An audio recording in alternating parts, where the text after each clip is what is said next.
The lord. Sound of joy ஊழியங்கள் வழங்கும் தேவ சத்தம் என்ற இந்த நிகழ்ச்சிக்கு உங்களை அன்போடு கூட நான் வாழ்த்தி வரவேற்கிறேன். எல்லோரும் சந்தோஷமாய் இருப்பீர்கள் என்று நான் கிறிஸ்துவுக்குள் ஆழமாய் விசுவாசிக்கிறேன். கர்த்தராகிய இயேசு கிறிஸ்துவின் கிருபை உங்கள் அனைவரோடும் கூட இருப்பதாக. இந்த நாட்களிலும் இந்த புது வருடத்தின் இந்த நாட்களிலும் புது வருடம் ஆரம்பத்திலே இருந்தே தேசங்கள் மிக பெரிய ஒரு உபத்திரவத்திற்கு நேராக கடந்து போய் கொண்டு இருக்கிறது. இன்றைக்கு ஒமிக்ரான் என்றதான இந்த கொரோனாவின் 3வது அலை தேசமெங்கும் அதிவேகமாக பரவிக்கொண்டே இருக்கிறது. ஜனங்கள் தத்தளித்து கொண்டு இருக்கிறார்கள். எனக்கு தெரிந்து அநேகர் இதில் பாதிக்கப்பட்டு கொண்டே இருக்கிறார்கள். தேசங்கள் பல விதத்திலே உபத்திரவத்தை கண்டு கொண்டு இருக்கிறது. ஏனென்றாலும் நாம் இந்த கடைசி நாட்களிலே வந்திருக்கிறோம் என்பதை இதை காட்டுகிறது.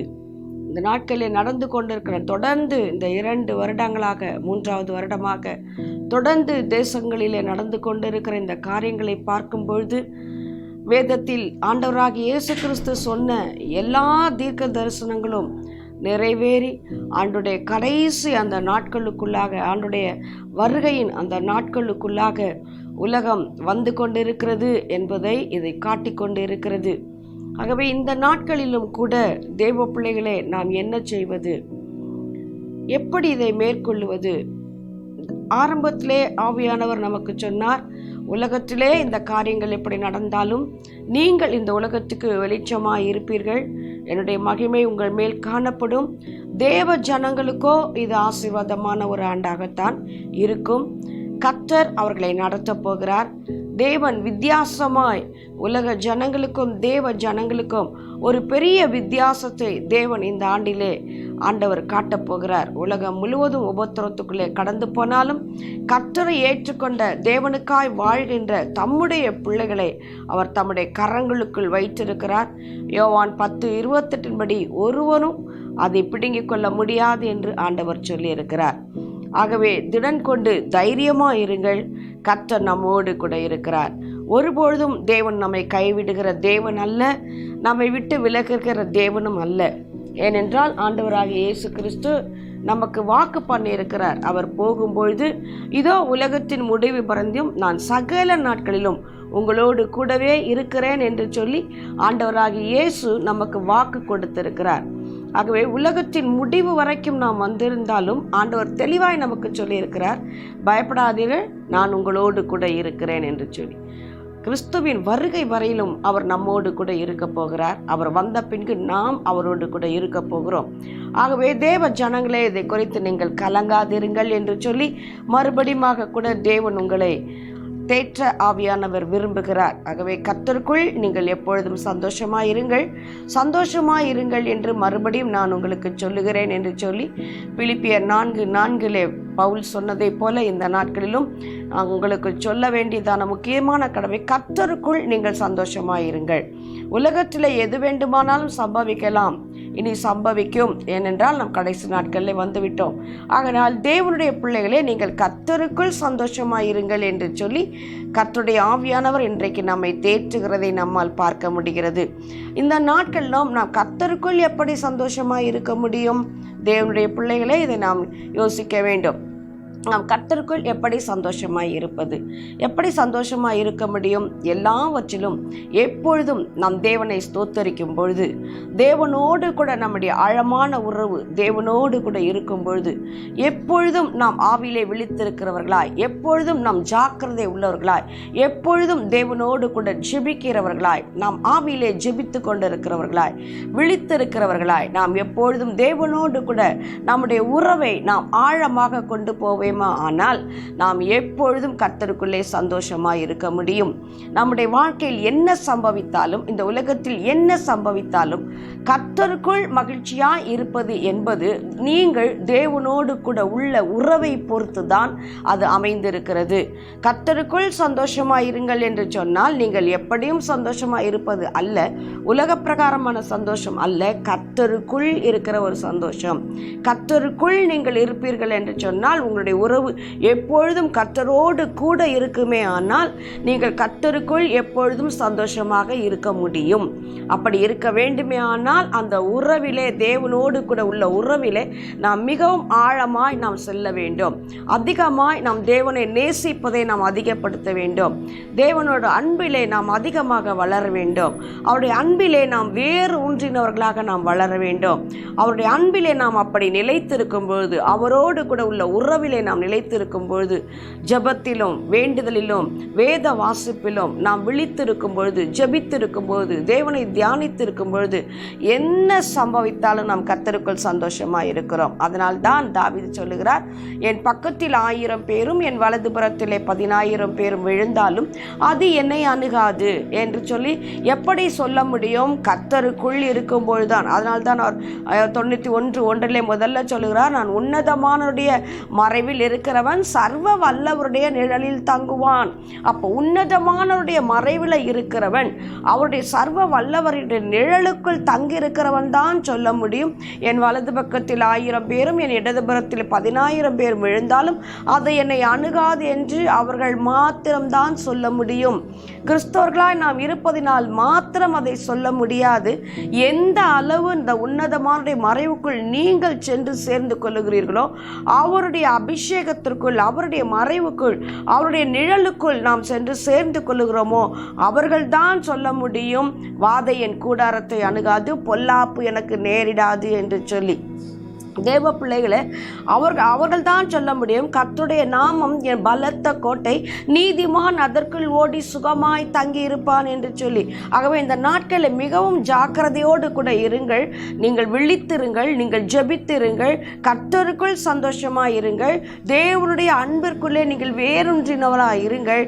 எது வந்தாலும் ஒன்றும் நம்மை அசைப்பது இல்லை. தேவ பிள்ளைகளே, எப்படிப்பட்ட சூழ்நிலையில் நீங்கள் கடந்து போனாலும் சரி, பள்ளத்தாக்கின் அனுபவங்களுக்குள்ளாக நீங்கள் கடந்து போனாலும் சரி, அக்னிக்குள்ளே கடந்து போனாலும் சரி, ஆறுகளை நீங்கள் கடந்து போனாலும் சரி, கர்த்தரோடு கூட நீங்கள் இசைந்து இருக்கும் பொழுது, அதனால் தான் பவுல் சொல்லுகிறார், கர்த்தரோடு இசைந்து இருக்கிறவன் ஒரே ஆவியாய் இருக்கிறான் என்று சொல்லி. அப்படி நம் கர்த்தரோடு கூட இசைந்து இருப்பேமானால் எப்படிப்பட்ட அனுபவங்கள் நம்முடைய வாழ்க்கையிலே வந்தாலும் அது நம்மை அணுகுவது இல்லை, அது நம்மை சேதப்படுத்துவது இல்லை என்று சொல்லி தெளிவாக வேதம் நமக்கு சொல்லுகிறது. அதனால் தான் இயேசுவும் சொல்லுகிறார், என்னுடைய கரத்தில் இருக்கிறவனை ஒருவனும் பிடுங்க முடியாது என்று. யோவான் 10:28 சொல்லுகிறார், என்னுடைய கரத்தில் இருக்கிறவனை ஒருவனும் பிடுங்க முடியாது என்று சொல்லி. ஆகவே தேவனுடைய பிள்ளைகளே, தைரியமாக இருங்கள், கர்த்தர் நம்மோடு கூட இருக்கிறார். ஆகவே கர்த்தர் நம்மோடு கூட இருக்க வேண்டும் என்று சொன்னால் நாம் என்ன செய்ய வேண்டும்? எப்பொழுதும் கர்த்தருக்குள்ளே சந்தோஷமாக இருக்க வேண்டும், எப்பொழுதும் கர்த்தரை ஸ்தோத்தரிக்க வேண்டும், எப்பொழுதும் கர்த்தரை துதித்து கொண்டே இருக்க வேண்டும். அவருடைய துதி நம்முடைய வாயில் எப்பொழுதும் இருந்து கொண்டே இருக்க வேண்டும். சங்கீதக்காரனாகிய தாவீது சொல்லுகிறான் 34:1, நான் எக்காலத்திலும் கர்த்தரை ஸ்தோத்தரிப்பேன், அவர் துதி எப்பொழுதும் என் வாயில் இருக்கும் என்று சொல்லி. தேவ பிள்ளைகளே, நாம் கிறிஸ்தவர்களாக இருக்கிறோம் என்று சொன்னால் கர்த்தரை எப்பொழுதும் ஸ்தோத்தரிக்கிறதான ஒரு அனுபவம் நமக்குள்ளே இருக்க வேண்டும். தேவனோடு கூட ஒரு உறவு வைப்பவர்கள் கர்த்தரை எப்பொழுதும் ஸ்தோத்தரித்து கொண்டே இருப்பார்கள், கர்த்தரை ஸ்தோத்தரித்து கொண்டே துதித்து கொண்டே இருப்பார்கள். அதனால தான் தாவீதை கர்த்தர் சொன்னார், அவன் என் இருதயத்திற்கு ஏற்றவன். ஏனென்றால் அவன் எப்பொழுதும் எந்த சூழலிலும், நாம் கடந்த நாட்களில் யூதாவானால் துதி என்றதான அந்த பிரசங்கத்திலே நாம் பார்த்தோம், எப்படியெல்லாம் தாவீது துதிக்கிறான், எந்த சமயத்திலெல்லாம் தாவீது துதித்தான், எதனால் அவன் கர்த்தருடைய இருதயத்திற்கு ஏற்றவனாய் இருந்தான் என்று சொல்லி நாம் பார்த்தோம். தேவனுடைய பிள்ளைகளை, இந்த நாட்களிலும் கூட அதை தொடர்ந்து அதையே தான் இந்த நாட்களில் மறுபடியும் ஆவியானவர் இப்பொழுது நமக்கு சொல்லி, இந்த கடைசி காலத்தில் கர்த்தர் நமக்கு சொல்லி கொண்டிருக்கிறதான ஒரு சத்தியம், தேவனை எப்பொழுதும் ஸ்தோத்தரித்து கொண்டே இருக்க வேண்டும். அதுதான் தேவனுடைய சித்தமாகவே இருக்கிறது. 1 தெசலோனிக்கேயர் 1:5-18 சொல்லப்படுகிறது, எல்லாவற்றிலும் ஸ்தோத்திரம் செய்வதே உங்களை குறித்து தேவனுடைய சித்தமாக இருக்கிறது என்று சொல்லி பவுல் சொல்லுகிறார். எல்லாவற்றிலும் எல்லாவற்றிலும் நாம் ஸ்தோத்திரம் செலுத்த வேண்டும். சரி, எப்படி நாம் தேவனை ஸ்தோத்தரிப்பது? நாம் சாதாரணமாக சும்மா ஸ்தோத்திரம் ஸ்தோத்திரம் ஸ்தோத்திரம் என்று சொல்லி கொண்டிருந்தால் அது ஏதோ மந்திரம் ஓதுவதை போல இருக்கும். அது தேவனுக்கு நமக்கும் நேராக ஏதோ ஒரு ஆழமான உறவை உண்டாக்குவது போல இருக்காது. அதனால் வேதத்திலே நாம் பார்க்க போகிறோம், எப்படியெல்லாம் ஸ்தோத்தரிக்க முடியும், எப்படி ஸ்தோத்தரிக்க வேண்டும், எந்த சூழ்நிலையிலே நாம் எப்படி ஸ்தோத்தரிக்க வேண்டும், தேவ மனிதர்கள் எப்படி தேவனை ஸ்தோத்தரித்தார்கள். நீங்க பாருங்க, வேதத்திலே பரிசுத்தவான்கள் எல்லாம் ஏதோ ஸ்தோத்திரம் ஸ்தோத்திரம் ஸ்தோத்திரம் சொல்ல மாட்டாங்க. அவங்க சொல்றது எல்லாம் அந்தந்த சூழ்நிலைக்கு ஏற்ப தேவனை அப்படித்தான் பார்ப்பார்கள். நீங்க பாருங்க, ஆபிரகாமை எடுத்து பார்க்கும்பொழுது அவன் ஈசாக்கை கொண்டு மோரியா மலையிலே அவன் வழியிட செல்லும் பொழுது அங்கு என்ன நடக்கிறது? ஆண்டவர் முன்பாகவே ஒரு ஆட்டுக்கடாவை ஆயத்தம் செய்து வைத்திருக்கிறார். மகனை பலி செலுத்த போகும்போது மகன் கேட்கும் பொழுது கர்த்தர் பார்த்து கொள்வார். அந்த இடத்திற்கு அவன் ஏகோவா ஈரே என்று பெயர் வைக்கிறான். ஏனென்று சொன்னால் அவனுடைய தேவைகளை ஏற்கனவே தேவன் பார்த்து கொண்டார். அங்கு ஏற்கனவே முற்புதரிலே ஒரு கடாவை கர்த்தர் வைத்து விட்டார். அதனால ஆபிரகாம் அந்த இடத்திற்கு ஏகோவா ஈரே, அப்படி என்று சொன்னால் கர்த்தர் எல்லாவற்றையும் பார்த்து கொள்வார். சூழ்நிலைக்கு ஏற்ப கர்த்தரை ஸ்தோத்தரிக்கிறார்கள். பாருங்கள், தேவன் எங்களுக்கு ஜெயக்கொடியாக இருக்கிறார், ஆகவே அவருக்கு யெகோவா நிசி என்று பெயர் வைத்து கர்த்தரை ஸ்தோத்தரித்தார்கள். இப்படி ஒவ்வொரு இடத்திலையும் பார்க்கும்பொழுது, அது போல தானியேல் 6வது அதிகாரம் 10வது வசனத்தை பாருங்கள். தானியேல் 3 வேளையும் தன் தேவனுக்கு முன்பாக முழங்கால் படியிட்டு ஜெபம் பண்ணி ஸ்தோத்தரித்தான். பாருங்க, அவனுடைய வாழ்க்கையில அவன் தேவனை எப்பொழுதும் முழங்கால் படியிடுவான். 3 வேளையும் தேவனிடத்திலே சென்று பலகணிக்கு நேராக தன்னுடைய கண்களை ஏறெடுத்து அவன் எந்த சூழ்நிலையும், ராஜா எந்த கட்டளை போட்டாலும் சரி, எப்படிப்பட்ட சோதனைகள் பிரச்சனைகள் வந்தாலும் சரி, அவன் என்ன செய்வான்? அவன் நேராக பலகணிகளுக்கு நேராக தன் கண்களை ஏறெடுத்து 3 வேளையும் அவன் தன் தேவனுக்கு முன்பாக முழங்கால் படியிட்டு ஜெபம் பண்ணி ஸ்தோத்தரிப்பான். இஸ்ரவேலர்களே ஒரு பழக்கம் உண்டு, இன்றைக்கும் அவர்கள் அந்த பழக்கத்திலே தான் இருக்கிறார்கள். சொல்லுகிறார்கள், கிட்டத்தட்ட 73 முறை, என்னுடைய நினைவு சரியாக இருக்குமானால் 73 முறை என்று சொன்னதாக எனக்கு ஞாபகம் இருக்கிறது. 73 முறை ஒவ்வொரு நாளிலே இஸ்ரவேல் ஜனங்கள் கர்த்தரை ஸ்தோத்தரிப்பார்களாம், துதிப்பார்களாம், ஜெபிப்பார்களாம். அவர்கள் எதை செய்தாலும் ஆண்டவரை ஸ்தோத்தரித்து ஜெபிப்பார்களாம். பாருங்கள், அவங்க நியாயப்பிரமாணத்துக்கு உட்பட்டு இருக்கிறதான யூதர்கள், அவர்கள் தேவனை பாருங்க ஒரு நாளைக்கு 73 தடவை எப்படி என்ன ஜெபிக்கிறாங்க நமக்கு புரியவே இல்லை. அதிசயமாக இருக்கிறது இல்லை.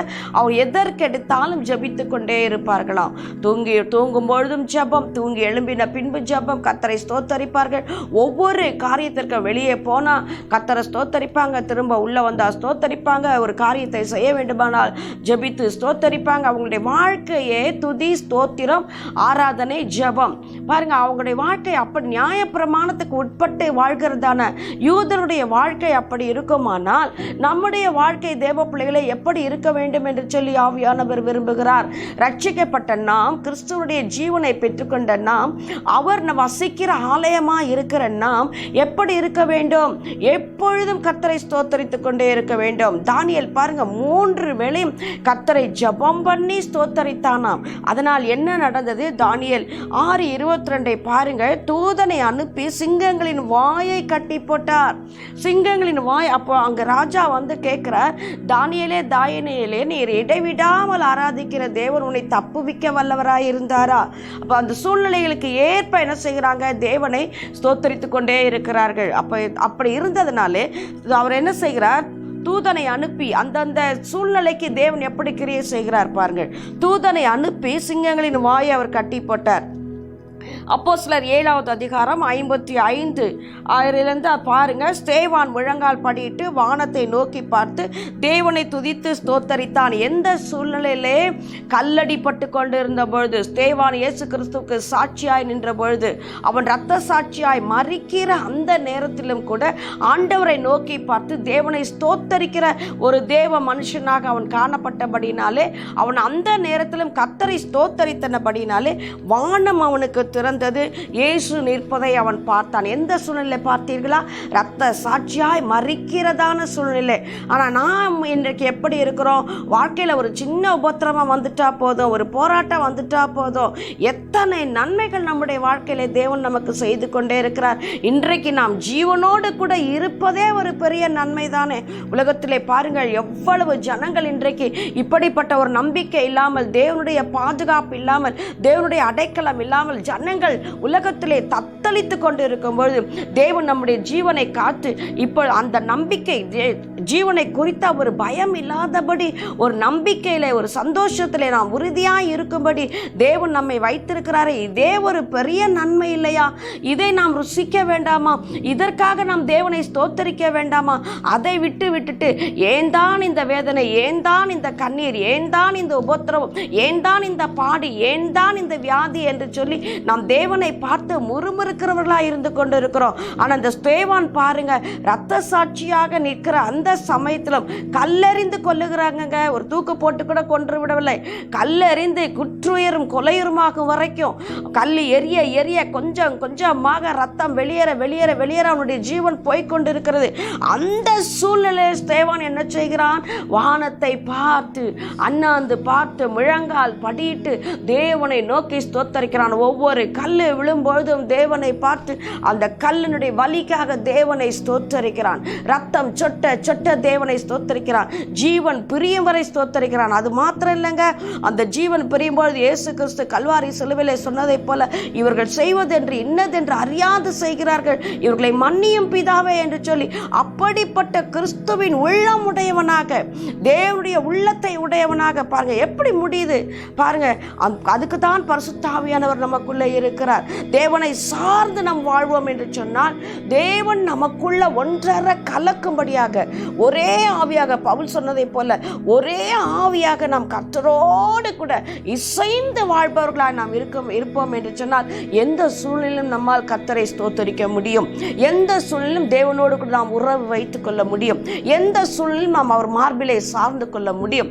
எந்த சூழ்நிலையும் அவருடைய அன்புக்குள்ளே நாம் நிலைத்திருக்க முடியும். தேவ பிள்ளைகளே, ஒன்றும் நம்ம தேவனுடைய அன்பிலிருந்து பிரிக்கவே முடியாது. இதை நன்றாக அனுபவித்த பவுல் தான் அதனால் தான் சொல்லுகிறார், அவர் எத்தனையோ கொடுமையான வேதனைகளை அனுபவித்தார். ஏறக்குறைய 39 முறை சாட்டை அடிகளால் அடிக்கப்பட்டவர். பசியிலும் பட்டினிலும் வருத்தத்திலும் வேதனையிலும் கண்ணீரிலும் இருந்த அந்த தேவ மனிதர் சொல்லுகிறார், ரோமர் 8 கடைசி வசனத்தில் சொல்லுகிறார், ஒன்றும் தேவனுடைய அன்பிலிருந்து என்னை பிரிக்க முடியாது என்று நிச்சயித்திருக்கிறேன் என்று சொல்லி பாருங்கள். எப்படிப்பட்ட உபத்திரவமான சூழ்நிலையிலும் தேவனுடைய அன்பிலிருந்து தேவ பிள்ளைகளை நம்மை பிரிக்கவே முடியாது. எப்பொழுது நாம் தேவனோடு கூட இசைந்து இருக்கும் பொழுது, எப்பொழுதும் நாம் கர்த்தரை ஸ்தோத்தரித்து கொண்டே இருக்கும் பொழுது, அதே போல தான் பவுலும் சீலாவும் பாருங்க, அப்போஸ்தலர் 16வது அதிகாரம் 25, 26, பவுலும் சீலாவும் நடு இரவிலே தேவனை துதித்து ஸ்தோத்தரித்து பாடினார்கள். பாருங்க, எப்படிப்பட்டதான ஒரு சூழ்நிலையில அவருடைய ஜீவன் இனி தப்பி பிழைப்போம் என்ற நம்பிக்கையற்றதான ஒரு சூழ்நிலை. உட்காவலறை என்று சொன்னால் மிகவும் அது பயங்கரமாக அதிகமான தண்டனைக்கு உரிய ஒரு இடம். அந்த இடத்திலே கொண்டு போய் சுத்தமாக வெளிச்சத்தையே பார்க்க முடியாத காரிருள் சூழ்ந்த அந்த இடத்திலே, அதுதான் உட்காவலறை. அந்த இடத்திலே தொழுவ மரத்திலே அவர்களை மாட்டி கைகளும் கால்களையும் கட்டி காயங்களிலே ரத்தம் சொட்ட சொட்ட தொழுவ மரத்திலே மாட்டி அந்த சூழலிலே பாருங்கள் அவர்களை கர்த்தரை ஸ்தோத்தரித்து துதித்து பாடி ஜெபம் பண்ணினார்கள் என்று வேதம் சொல்லுகிறது. அப்பொழுது அவர்களுக்கு தெரியாது பூமி பிளக்கப்படும், பூமி அசையும், சிறைச்சாலைகள் திறக்கப்படும், கதவுகள் எல்லாம் திறக்கப்படும், கட்டுகள் எல்லாம் அறுக்கப்படும் என்று சொல்லி அவர்களுக்கு தெரியாது. அவர்கள் செய்ததெல்லாம் தேவன் மேல் தான் வைத்த அன்பை அவர்கள் வெளிப்படுத்தி கொண்டிருந்தார்கள். அவ்வளவுதான் அவர்கள் செய்தது. அந்த சூழ்நிலையிலும் ஆண்டவரே உம்மை பிரிந்து எங்களால் இருக்க முடியாது, நீர் வேண்டும், உங்க பிரசன்னம் வேண்டும், உங்க அன்பு வேண்டும், இப்போ உங்க ஆறுதல் வேண்டும். அப்படித்தான் அவர்கள் தேவனை நோக்கி பார்த்து ஜெபிக்கிறார்கள், ஆராதிக்கிறார்கள், தேவனை துதிக்கிறார்கள், தேவனை மகிமைப்படுத்துகிறார்கள். ஆனால் பாருங்கள், அந்த இடத்திலே தேவன் அந்த சூழ்நிலைக்கு ஏற்ப ஆண்டவர் இறங்கி வருகிறார். அங்கு தானியேலுக்கு சிங்கங்களை அனுப்பி வாயை கட்டிப்படுகிறார். இங்கு பாருங்க, அங்கு பூமி அசைகிறது. பாருங்க, சிறைச்சாலையின் அஸ்திபாரங்கள் எல்லாம் அசைந்தது என்று வேதத்திலே வாசிக்கிறோம். தேவன் எப்படி தம்முடைய பிள்ளைகளை விடுவிக்கிறார் பாருங்க. கதவுகள் எல்லாம் திறந்தது, கட்டுகள் எல்லாம் இருந்தது. தேவ பிள்ளைகளை இன்றைக்கு நாம் இந்த கடினமான பாதையிலே போய் கொண்டிருக்கிற நாம் எல்லோரும் ஒளிந்து மறைந்து அப்படி வாழ்ந்து கொண்டு இருந்தாலும் கூட நீங்கள் இருக்கிற இடங்களிலே கர்த்தரை ஸ்தோத்தரிங்கள். குடும்பமாக உட்கார்ந்து கர்த்தரை ஸ்தோத்தரிங்க, தேவனை துதிங்க. அக்கம் பக்கம் இருக்கிற தேவ பிள்ளைகளோடு கூட இணைந்து தேவனை துதிங்க, தேவனை ஆராதிங்க, தேவனை ஸ்தோத்தரிங்க. பவுலும் சீலாவும் அதைத்தான் செய்தார்கள். அப்படிப்பட்ட சூழ்நிலை இருவரும் இணைந்து ஒரே மனமாய் இருந்து தேவனை துதித்தார்கள். பேதுருவை சிறைச்சாலையிலே அவன் அங்கு கட்டப்பட்ட சூழ்நிலை தூங்கிக் கொண்டு இருக்கும் பொழுது சபையார்கள் ஒருமனப்பட்டவர்களாய் ஊக்கமாய் ஜெபம் பண்ணினார்கள் என்று பார்க்கிறோம். கர்த்தரை ஸ்தோத்தரித்து ஜெபித்தார்கள். அப்ப பாருங்க, ஆண்டவர் அங்கு விடுதலையை கொண்டு வருகிறார். பாருங்க, உங்க வாழ்க்கையில கட்டப்பட்ட சூழ்நிலை இருக்கும் பொழுது, வேதனையான ஒரு சூழ்நிலை இருக்கும் பொழுது நீங்க உடனே ஆண்டவரை முறுமுறுக்காதீங்க, தேவனுடைய அன்பை சந்தேகப்படாதீங்க. அங்க பாருங்க, சீஷர்கள் ஆண்டவரே நாங்கள் மடிந்து போகிறோமே, உமக்கு கவலை இல்லையா என்று பெரிய காற்றும் கடல் கொந்தளிப்பும் இருந்த பொழுது படகுல இருந்து கொண்டு அவங்க கேட்கிறாங்க பாருங்க. அந்த மாதிரி கேட்காதீங்க. ஆனா ஆண்டவர் அதனாலதான் அங்க சொல்றார், அற்ப விசுவாசிகளை ஏன் சந்தேகப்பட்டீர்கள், கடிந்து கொள்ளுகிறார் இயேசு கிறிஸ்து. அப்படி கடிந்து கொள்ளுகிற பிள்ளைகளாக நாம் இருக்கவே கூடாது. எந்த சூழலிலும் தேவனை சார்ந்து கொள்ளுகிற பிள்ளைகளாக இருக்க வேண்டும். எந்த சூழலிலும் நாம் அவரை முறுமுறுக்கவே கூடாது. அப்படி நாம் இருக்கும் பொழுது, நாம் கர்த்தரை ஸ்தோத்தரிக்கும் பொழுது, துதிக்கும் பொழுது, ஆராதிக்கும் பொழுது தேவன் அந்த இடத்திற்கு சமயத்திற்கு ஏற்றதான ஒரு உதவியை தேவன் நமக்கு அனுப்பி கொண்டிருக்கிறார். தேவ பிள்ளைகளே, இப்பொழுது தேசத்தில் இருக்கிறதான இந்த சூழ்நிலையிலே நாம் ஆராதிக்க முடியுமா? தேவனை ஸ்தோத்தரிக்க முடியுமா? நீங்கள் கூடி கூடி கூடி கர்த்தரை ஸ்தோத்தரித்து துதித்து பாடுங்க. தேசத்தின் சூழ்நிலைகள் நிச்சயமாக மாறும். கொள்ளை நோய் நிறுத்தப்படும். தெரிந்து கொள்ளப்படுவர்களின் நிமித்தம் குறைக்கப்படும் என்று ஆண்டவர் தெளிவாய் சொல்லியிருக்கிறார். கடைசி காலமாக இருந்தாலும் தேவ பிள்ளைகள் கூடி ஜெபிக்கும் பொழுது, தேவ பிள்ளைகள் கூடி ஆராதிக்கும் பொழுது, தேவ பிள்ளைகள் கூடி கர்த்தரை ஸ்தோத்தரிக்கும் பொழுது அநேக ஸ்தோத்திரங்களினாலே கிருபை பெருகும். தேசத்திலே கிருபை பெருகும். கர்த்தர் வாதியை நிறுத்துவார். முடியும், தேவனாலே முடியும். நீங்கள் ஒருமனப்பட்டவர்களாய் இருவர் ஜெபித்தால் போதும், இருவர் கூடி ஆண்டவரை ஆராதித்தால் போதும். பூமியின் அஸ்திபாரம் அசையும். தேவ பிள்ளைகளே, கர்த்தர் அசைய பண்ணுவார். தேவ பிள்ளைகளே, ஆகவே நாம் ஸ்தோத்திரம் நம்முடைய வாழ்க்கையில எப்பொழுதும் ஸ்தோத்திரித்துக் கொண்டே இருக்க வேண்டும். ஸ்தோத்திரத்திலே பலவித ஸ்தோத்திரங்கள் இருக்கிறது. ஸ்தோத்திர காணிக்கை, ஸ்தோத்திரத்திலே ஒரு பொருத்தனை, ஸ்தோத்திர பலி, ஸ்தோத்திர பாடல் என்று சொல்லி அநேக காரியங்கள் இருக்கிறதை நாம் பார்க்க முடிகிறது. பாருங்க, நெகேமியா 11:7 வாசித்து பார்க்கும்பொழுது, பாடல் மீகாவின் மகன் மத்தியா ஸ்தோத்திர பாட்டை துவக்குகிற தலைவன். அங்க ஒரு தலைவனே ஸ்தோத்திரம் சொல்றதுக்காகவே பழைய ஏற்பாட்டில் தேவன் நெகேமியாவின் மூலமாக ஒரு தலைவனையே ஏற்படுத்துகிறார் என்று வேதம் சொல்லுகிறது. அது ஸ்தோத்திரம் அவ்வளவு முக்கியமான ஒன்றாக இருக்கிறது. தேவ பிள்ளைகளே, இந்த உலகத்திலே நாம் வாழும்போதும் சரி, இந்த உலகத்தை விட்டு நாம் பரலோகத்திற்கு நாம் கடந்து போகும்போதும் சரி, அங்கும் தேவனுடைய ஸ்தோத்தரித்துக் கொண்டேதான் இருக்க போகிறோம். ஜபம் என்பது இந்த பூமியிலே முடிந்து விடுகிறது. உபவாசம், ஜபம், பிரசங்கம் இதெல்லாம் இந்த பூமியிலே முடிந்து விடுகிறது. ஆனால் பரலோகம் போன பின்பும் அங்கு இருக்க போகிற ஒன்றே ஒன்று, கர்த்தரை துதிக்க போகிறோம். இரவும் பகலும் ஓயாமல் கர்த்தரை துதிக்கிற துதி, தேவனை ஸ்தோத்தரித்துக் கொண்டே இருக்க போகிறோம். கர்த்தரை துதித்துக் கொண்டே இருக்க போகிறோம். அவருடைய அன்பிலே மகிழ்ந்து கொண்டே இருக்க போகிறோம். பரலோக ராஜ்யத்திலும் அதுதான் நடக்க போகிறது. ஆகவே தேவ பிள்ளைகள், நாம் இங்கு இருக்கிற அந்த நாட்களிலே பரலோக ராஜ்யத்திலே போய் அனுபவிக்க வேண்டிய அந்த அனுபவங்களை இந்த பூமியிலே இருக்கும் பொழுதே நாம் பெற்றுக்கொள்ள வேண்டும். அதை அனுபவிக்க வேண்டும் என்று சொல்லிதான் பரிசுத்த ஆவியானவரை தேவன் நமக்குள் கொடுத்திருக்கிறார். அதனால பரிசுத்த ஆவிக்குள் ஜெபம் பண்ணுங்கள் என்று சொல்லி பவுல் சொல்லுகிறார். பரிசுத்த ஆவிக்குள்ளே ஜெபம் பண்ணும்பொழுது என்ன நடக்கும்? கர்த்தரை நீங்கள் ஸ்தோத்தரிப்பீர்கள், கர்த்தரை துதிப்பீர்கள். பரிசுத்த ஆவிக்குள்ளே ஜெபம் பண்ணும்பொழுது தேவ சமாதானம் உங்களை வந்து மூடிக்கொள்ளும் என்று பிலிப்பியர் 4:6 சொல்லுகிறார். தேவ சமாதானம் நம்மை மூடிக்கொள்ளும். தேவ பிள்ளைகளே, ஆகவே நீங்கள் எப்பொழுதும் கர்த்தரை ஸ்தோத்தரிக்க வேண்டும். ஸ்தோத்திர காணிக்கையை செலுத்தி கர்த்தரை நாம் ஸ்தோத்தரிக்க வேண்டும். தேவ பிள்ளைகளே, சங்கீதம் 149:8-9 வாசித்து பாருங்கள். சங்கீதம் 149:8-9. அவர்கள் வாயில் கர்த்தரை உயர்த்தும் துதியும், அவர்கள் கையில் இருபுறமும் கருக்குள்ள பட்டயமும் இருக்கும். இந்த கணம் அவருடைய பரிசுத்தவான்கள் யாவருக்கும் உண்டாகும். அல்லேலூயா. பாருங்க, இந்த கணம் பரிசுத்தவான்களுக்கு மாத்திரம்தான் கர்த்தர் கொடுத்திருக்கிறார். எல்லாரும் கர்த்தரை துதிக்க முடியாதுங்க, எல்லாரும் கர்த்தரை ஸ்தோத்தரிக்க முடியாது. தேவ பிள்ளைகளே, கர்த்தருடைய பிள்ளைகளா இருக்கிறவர்கள் மாத்திரம்தான் கர்த்தரை ஸ்தோத்தரிக்க முடியும். தேவனை ஏற்றுக்கொண்டு ரட்சிக்கப்பட்டு ஆண்டவரை இருதயத்தில் ஏற்றுக்கொண்டு ஆண்டவருக்கு இருதயத்தில் சிங்காசனம் கொடுத்து அவரை உட்கார வைத்து தேவனோடு கூட ஒன்றார கலக்கிற தேவ பிள்ளைகள் தான் கர்த்தரை துதிக்க முடியும். அதுதான் சொல்லுங்க, இந்த கணம் அவருடைய பரிசுத்தவான்கள் யாவருக்கும் உண்டாயிருக்கும். யார் பரிசுத்தவான்கள்? தேவனால் அழைக்கப்பட்ட நீங்கள் தான் பரிசுத்தவான்கள். வேதம் தெளிவாய் சொல்லுகிறது. 1 கொரிந்தியர் 1:1, ரோமர் 1:1 நீங்கள் பார்த்தீர்கள் என்று சொன்னால் பவுல் சொல்லுகிறார், பரிசுத்தவான்களாகிய உங்களுக்கும் பரிசுத்தவான்களாகும்படி அழைக்கப்பட்ட உங்களுக்கும் பரிசுத்தவான்களுக்கும் என்று எழுதுகிறார். இயேசு கிறிஸ்துவின் இரத்தத்தினாலே கழுவப்பட்ட ரட்சிக்கப்பட்ட ஒவ்வொரு பிள்ளைகளையும் பரிசுத்தவான் என்றுதான் வேதம் சொல்லுகிறது. பாவி என்று சொல்லவே இல்லை, பரிசுத்தவான் என்றுதான் ஆண்டவர் உங்களை பார்க்கிறார்.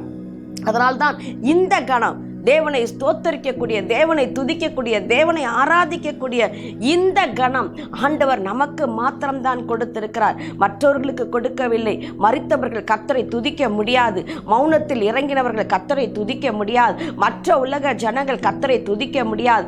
எதை வேண்டுமானாலும் சாதிக்கலாம், ஆனால் ஜெபிப்பது என்பது, துதிப்பது என்பது, கர்த்தரை ஆராதிப்பது என்பது, கர்த்தரை ஸ்தோத்தரிப்பது என்பது தேவ பிள்ளைகளுக்கு மாத்திரமே கொடுக்கப்பட்ட ஒரு பெரிய பாக்கியம், ஒரு பெரிய ஸ்லாக்கியம். அதனால் தான் அங்கு சொல்லுகிறார், இந்த கணம் அவருடைய பரிசுத்தவான்கள் யாவருக்கும் உண்டாயிருக்கும் என்று சொல்லி. அப்படியானால் நம்முடைய வாயிலே என்ன இருக்க வேண்டும்? கர்த்தரை உயர்த்தும் துதி இருக்க வேண்டும். அந்த துதி எப்படிப்பட்ட துதியாக இருக்கணும்? கர்த்தரை உயர்த்துகிற ஒரு துதியாக இருக்கணும். நம்முடைய வாய் எப்பொழுதும் தேவனை துதித்து கொண்டே இருக்க வேண்டும். அதனால் தான் எபேசியர் 5:3-4 பவுல் சொல்லுகிறார், பரிசுத்தவான்களுக்கு ஏற்றபடி வேசித்தனமும் மற்றெந்த அசுத்தமும் பொருளாசையும் ஆகிய இவைகளின் பேர் முதலாய் உங்களுக்குள்ளே சொல்லப்படவும் கூடாது.